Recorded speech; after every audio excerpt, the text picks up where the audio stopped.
ഞാനങ്ങനെ പെട്ടെന്ന് തീരുമാനിച്ചു ഇന്ന് കൊച്ചിക്ക് പോയേക്കാമെന്ന്. അപ്പോൾ കോയമ്പേട് ബസ് സ്റ്റാൻഡിലോട്ട് ഓട്ടോയിൽ പോയിക്കൊണ്ടിരിക്കുക. 1 വീക്ക് കഴിഞ്ഞ് ട്രെയിൻ ടിക്കറ്റ് ബുക്ക് ചെയ്ത് വെച്ചിട്ടുണ്ടായിരുന്നു. അപ്പോൾ പിന്നെ ഇപ്പോൾ രാവിലെയൊക്കെ തീരുമാനിച്ചിട്ട് വൈകിട്ട് പോകണമെങ്കിൽ ബസ്സിലേ പറ്റും. ആക്ച്വലി ബസ്സിൽ പോകുന്നത് ശരിക്കും ഫ്ലൈറ്റിൽ പോകാവുന്നതേ ഇല്ല. ബസ്സിന് നല്ല റേറ്റാണ്. പോരാത്തതിന് ഞാൻ താമസിക്കുന്നത് അടയാർ ബസൻ നഗർ ഭാഗത്താണ്. അപ്പോൾ അവിടുന്ന് ബസ് കോയമ്പേട് വരെ വരണമെങ്കിൽ ടാക്സിക്കൊക്കെ 450 റുപ്പീസൊക്കെ ആകും. അപ്പോൾ ബസ്സിൻ്റെ കാശും ടാക്സിയുടെ കാശും അവിടെ വെച്ചിട്ടുണ്ടെങ്കിൽ നാട്ടിൽ ചെന്നിട്ടുള്ള ഊബറിൻ്റെ റേറ്റും ഇവിടെ ആണെങ്കിൽ ഊബർ ഓലയൊക്കെ ഭയങ്കര റേറ്റാണ്. അപ്പോൾ ഞാൻ ഇത്രയും സ്പെൻഡ് ചെയ്തിരുന്നത് ഞാൻ യൂഷ്വലി കോയമ്പേടിയിൽ നിന്നാണ് നമുക്ക് ബസ് കയറേണ്ടത് കോയമ്പേടിയിൽ നിന്നാണല്ലോ. അപ്പോൾ ഞാൻ കഴിഞ്ഞ പ്രാവശ്യം ഇപ്പോൾ പുതിയൊരു ബസ് ടെർമിനലുണ്ട് കിള്ളമ്പാക്കം എന്ന് പറഞ്ഞു, കിള്ളമ്പാക്കം. അപ്പം ഞാൻ കിള്ളമ്പാക്കത്തിൽ കയറി. അന്ന് ഭയങ്കര പിടിച്ചായിപ്പോയി. കാരണം വെച്ച് കഴിഞ്ഞാൽ അതിനകം തന്നെ കുറേ കിലോമീറ്റർ ഉണ്ട്. ആദ്യം ബസ് അകത്ത് വരുന്നു എന്നാണ് പറഞ്ഞത്, കിള്ളമ്പാക്കത്തിൽ നിന്നുള്ള ബസ്. അപ്പോൾ ഞാൻ ടെർമിനലിനകത്ത് പോയി. അപ്പോൾ തന്നെ ബസ്സുകാർ വിളിച്ചു പറഞ്ഞാൽ അവർ പുറത്താണ് വരുന്നത്.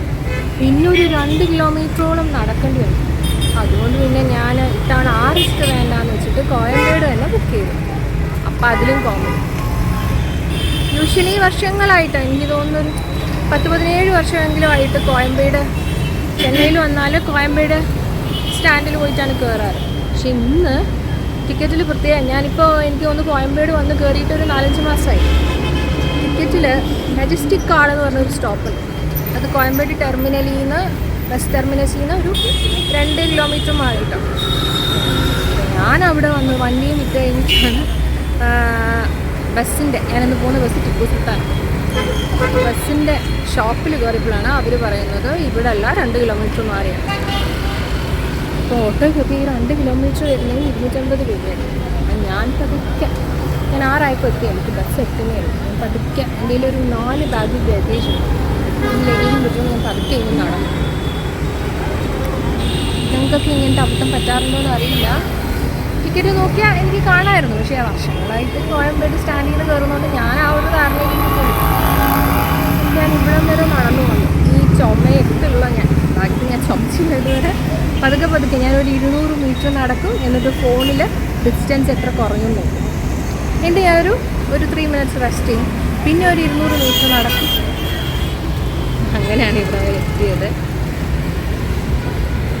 അപ്പോൾ ഞാൻ പറഞ്ഞത് എനിക്ക് കഫ് വിടുന്നില്ല. അപ്പം ഞാൻ വിചാരിച്ചു നാട്ടിൽ പോയി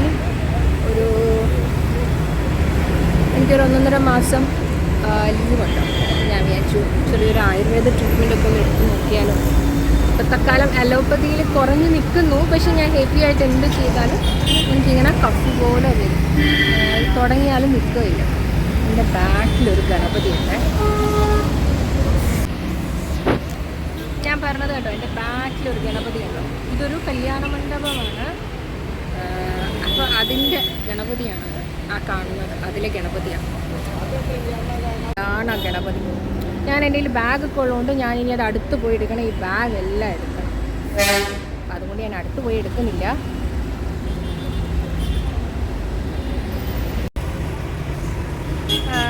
ഞാനിതുപോലെ ട്രെയിൻ മിസ്സാകുക, ബസ് മിസ്സാകുക, അല്ലെങ്കിൽ ഡെസ്റ്റിനേഷൻ മാറി ചെല്ലുക, ഇങ്ങനത്തെ അബദ്ധങ്ങളൊക്കെ പൊതുവേ പറ്റാറുണ്ട്. പണ്ടൊരിക്കൽ ഞാൻ എഞ്ചിനീയറിംഗ് പഠിക്കുന്ന സമയത്ത് കോട്ടയം വഴി ഉള്ള ബസ്സല്ല ട്രെയിനിലായിരുന്നു കയറേണ്ടത്. എറണാകുളത്തു നിന്ന് ഞാൻ തിരുവല്ലയ്ക്ക് പോവുക. പക്ഷേ ട്രെയിനാണ്. പക്ഷേ ഞാൻ കയറിയത് ആലപ്പി വഴിയുള്ള ബസ്സിലാണ്. അപ്പോൾ ബസ്സല്ല ട്രെയിൻ.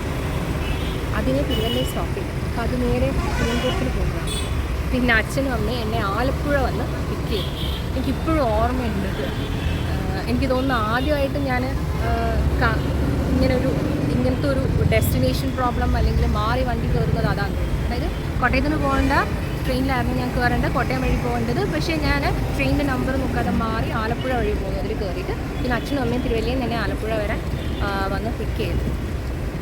എനിക്ക് ഓർമ്മയുണ്ട് ആലപ്പുഴ ട്രെയിൻ വന്നപ്പോൾ അച്ഛനും അമ്മയും ഇങ്ങനെ അവിടെ എന്നെ കാത്തു. അവർ പേടിച്ചു. അച്ഛനെ പേടിക്കാനൊന്നുമില്ല. ആലപ്പുഴ ഇറങ്ങിയാൽ മതി. എന്നിട്ട് ബസ് കയറി പോകണം. പിന്നെ ആലപ്പുഴ റെയിൽവേ സ്റ്റേഷനിൽ നിന്ന് ബസ് കിട്ടുന്ന കുറച്ച് ദൂരമൊക്കെയാന്ന് തോന്നുന്നു. അതെന്തായാലും പഴയ കാര്യം ഞാൻ പറയായിരുന്നു. അവിടുന്ന് എനിക്കിതിൻ്റെ തുടക്കം എനിക്ക് അടുത്തിടയ്ക്ക് വെച്ചൊരു മടുത്ത പറയാം കേട്ടോ. എന്നാലും ഒരു 4 വർഷമൊക്കെ കാണും. ഞാൻ ഖത്തറിന് പോവാണേ. അപ്പോൾ ഖത്തറിന് പോയപ്പോൾ എയർപോർട്ടെത്തി കഴിഞ്ഞിട്ട് ചെക്ക് ഇൻ ചെയ്യണം. ആ സമയത്ത് അവർ സമ്മതിച്ചില്ല.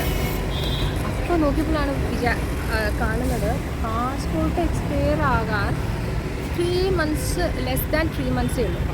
എനിക്ക് 3 months ആണോ 4 months ആണോ എനിക്ക് ഗ്യാപ്പ് ഇപ്പോൾ ഓർമ്മയില്ല. എത്രയോ മാസം ഉണ്ടെങ്കിൽ അവർ ട്രാവൽ അലൗ ചെയ്യില്ല. 4 ആണോ 3 ആണോ എനിക്ക് ഓർമ്മയില്ല കേട്ടോ ഇപ്പോഴും. എന്നിട്ട് അന്ന് എനിക്ക് ഖത്തറിന് പോകാൻ പറ്റിയില്ല. എന്നിട്ട് ഞാൻ പിന്നെ വന്ന് തിരിച്ച് പോവാതെ വന്ന് ഇമ്മീഡിയറ്റ് പാസ്പോർട്ട് റിന്യൂ ചെയ്യാനുള്ള സ്ലോട്ട് എടുത്ത് പാസ്പോർട്ട് റിന്യൂ ചെയ്ത് അത് കഴിഞ്ഞിട്ട് ഞാൻ പിന്നെ 1 week, നമുക്ക് 2-3 ദിവസം പാസ്പോർട്ട് അങ്ങനെ റിന്യൂ ആയിരിക്കുമല്ലോ, 1 week കഴിഞ്ഞ് ഞാൻ ഖത്തറിന് പോയത്. അപ്പോൾ അമ്മ എന്നോട് ചോദിച്ചു ഇത്ര കെയർലെസ് ആകാമോ എന്നോട് അന്ന് അമ്മ ചോദിച്ചു. പക്ഷെ എന്താ ചെയ്യാൻ, ഞാനിത് ശ്രദ്ധിച്ചില്ല. നമ്മൾ വിസ എടുക്കുന്നവർ ശ്രദ്ധിച്ചില്ല. യൂഷ്വലി വിസ എടുക്കുന്നവർ അത് ശ്രദ്ധിക്കണ്ടേ. ഓക്കെ, എൻ്റെ മിസ്റ്റേക്കാണ്, ഞാനത് ശ്രദ്ധിച്ചില്ല. എനിക്ക് അതുവരെ അങ്ങനെ ഒരു കാര്യത്തിനെ പറ്റി ധാരണയില്ലായിരുന്നു. നമുക്ക് ഈ പാസ്പോർട്ട് 10 വർഷം കൂടുമ്പോൾ എക്സ്പയർ ആവുന്നത്. അപ്പോൾ അതിനു മുന്നേ അങ്ങനെ ഒരു എക്സ്പീരിയൻസ് ഉണ്ടായിട്ടില്ല, അല്ല അങ്ങനെ ഒരു സിറ്റുവേഷൻ വന്നിട്ടില്ല. അപ്പോൾ ഇങ്ങനത്തെ മണ്ടത്തരങ്ങൾ എനിക്ക് സ്ഥിരം പറ്റാറുള്ളതാണ്. എന്നിട്ട് ഞാൻ തന്നെ കഷ്ടപ്പെടും, അത് വെച്ച് ഞാൻ തന്നെ കഷ്ടപ്പെടും, അതാണ് പതിവ്. ഞാനിപ്പോൾ ബസ് അത് നിൽക്കുകയാണ്. ഞാൻ രാവിലെ ഒരു 8-8 ആവും എത്താൻ. യൂഷ്വലി ഞാൻ ചെയ്യുന്നത് എൻ്റെ അനിയൻ പിക്കാൻ വരും. പക്ഷേ ഇന്നിപ്പോൾ സൺഡേ അല്ലേ, ഞാൻ സൺഡേ ആണ് ചെന്നൈയിൽ നിന്ന് കൊച്ചിക്ക് പോകുന്നത്. ഇത് റാൻഡമായിട്ടുള്ള പ്ലാനല്ലേ. അപ്പോൾ അനിയൻ ഇന്നിപ്പോൾ വീട്ടിൽ പോയിരിക്കുകയായിരിക്കും. അപ്പോൾ അവൻ രാവിലെ പിക്ക് ചെയ്യാൻ വരില്ല. അതുകൊണ്ട് തന്നെ പിന്നെ പ്ലാൻ ചെയ്ത്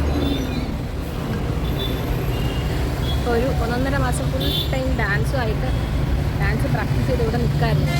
ചുമ അല്ലെങ്കിൽ ചെറിയൊരു ബ്രീത്തിങ് ഡിഫിക്കൽട്ടി ഇത് വിട്ടുമാറാതെ ഞാനിപ്പോൾ ഇവിടെ നിന്നാൽ പിന്നെ അത് കൂടിയാലോ, അപ്പോൾ അത് ഇരട്ടി പണിയാവും.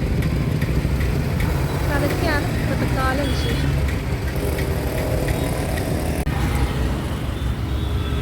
ഞാനങ്ങനെ ബസ്സിൽ കയറി.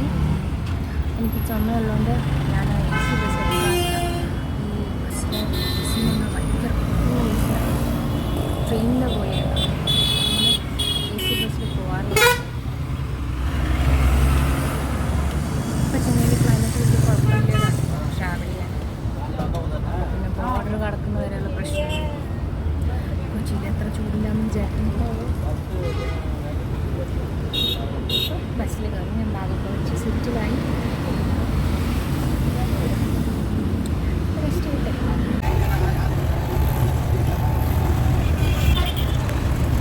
പോകുന്ന വഴിക്ക് നെറ്റ്ഫ്ലിക്സിലിരുന്നു ഞാൻ ഗാങ്സ് ഓഫ് ഗോദാവരി എന്നൊരു സിനിമ തീരെ പോരായിരുന്നു.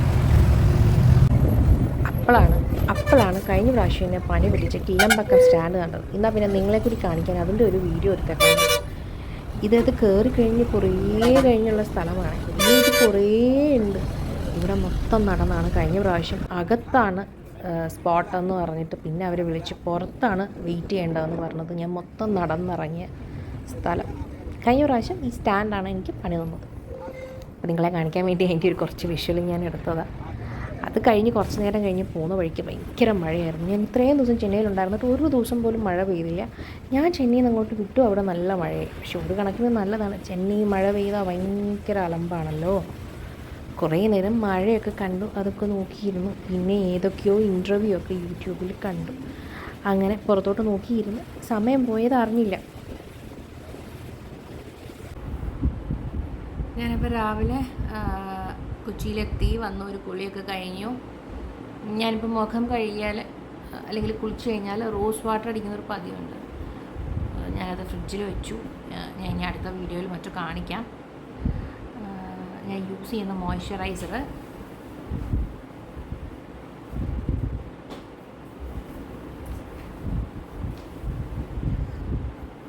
എടുക്കാൻ പോയതാണ്. യൂസ് ചെയ്യുന്ന മോയ്സ്ചറൈസർ ഫേസ് ഷോപ്പിൻ്റെ ഈ മോയ്സ്ചറൈസറാണ്.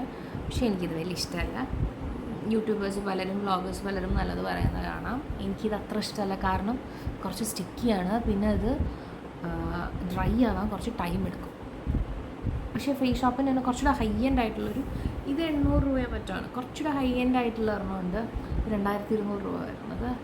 അത് കുറച്ചുകൂടി നല്ലതാണ്. അതിൻ്റെ ബോട്ടിൽ എൻ്റെ കയ്യിൽ ഇരിപ്പില്ല, അത് ഞാൻ യൂസ് ചെയ്ത് കഴിഞ്ഞു. അത് കഴിഞ്ഞപ്പോൾ എൻ്റെ ഫേവറേറ്റ് സൺസ്ക്രീൻ എക്വാലോജിക്കാണ്.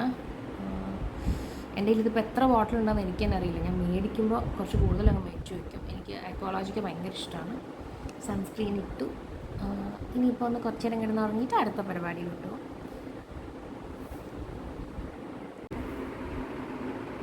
അപ്പോൾ ഇത്രയൊക്കെയുള്ളൂ ഞാൻ ഈ കുട്ടി വ്ളോഗ്. തീരെ കുട്ടിയല്ലല്ലേ, ഞാൻ ആദ്യമായിട്ടാണ് ഇങ്ങനത്തെ ഒരു വ്ളോഗ് ഇടുന്നത്. അപ്പോൾ ഞാൻ ഈ വ്ളോഗ് ഇവിടെ എൻഡ് ചെയ്യുന്നു.